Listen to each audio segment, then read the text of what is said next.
right, so now we're going to cover a segment called Don't Be a Victim. It doesn't matter what the predator is, all mammals, you look at what lions attack. I know this sounds corny, but they're going to attack animals that they know they can take down. They're not going to risk themselves unless they absolutely have to. And as we know, when they're risking themselves against larger prey, they have potential for injuries and death, and they're going to avoid that whenever possible. Human predators are exactly the same way.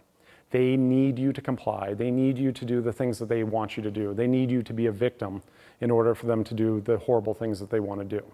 So at all costs, we got to make sure that we're not going to be a victim there. I talk a lot about concepts, and one of them in particular is my ability to hold somebody down is going to eliminate movement.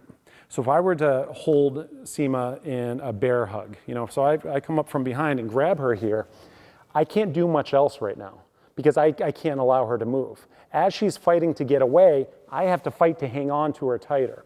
So if I want to use my hands, maybe for striking, for choking and things like that, I cannot do those things and hold her in place. And as soon as I attempt to do those things, she can now move and I can't attack. So now we're here and I decide I want to switch and I want to choke or hit Seema. As soon as I let go of this to reach, remember she was already moving, she's created serious distance now. It's a real myth that we have, and it's unfortunate, but a lot of women believe that men can do a lot more than they actually can in these situations. What I hear a lot about worst fears from women is somebody holds me down and sexually assaults me. So, somebody rapes me. This is one of the most common ones I hear, and I say, well, what scares you? What really stands out? And they said, somebody holding my wrists down on the ground and then raping me.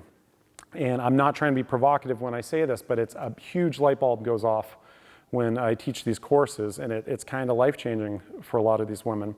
I say, a lot of things have to happen before, a rape can take place, and if my hands are holding you down, it's going to be difficult for all those other things to happen.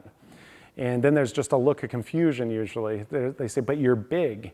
And I say, I understand that, but think about what I'm saying now. If I have to hold you down, hold your wrists down, okay, I need you to comply in order for me to do the other things, if you're conscious. So if you were fighting back, if you were forcing me to have to hold you, then I'm not going to be able to do the other things. And there's great examples of this. If I try to twist Seema's arm, the big brother burn on her arm, and she tries to get away, I can no longer do that because now I have to hold her. So it's a great example I love to show. I teach this with a lot of women, college students, and even middle school and high school girls. So what I'm going to have you do is lay down across here, like side control. As silly as this seems, think about what I'm saying now. I'm going to start by holding her, and then I'm going to transition and try to twist her arm on the far side arm, okay? As soon as I'm not holding her anymore, she's going to be able to create some movement and hopefully get away from me. If I need to grab her and pin her back down, I can no longer twist her arm, okay? So we're in this position. I'm holding her. There's no question she's going to have a hard time getting away right now, okay? But as soon as I make a move to work on this arm here and she starts fighting back, I have to hold her again. If I have to hold her, I can no longer do the attack that I'm intending to do, and vice versa. So that is number one for me, to always stay in the fight there.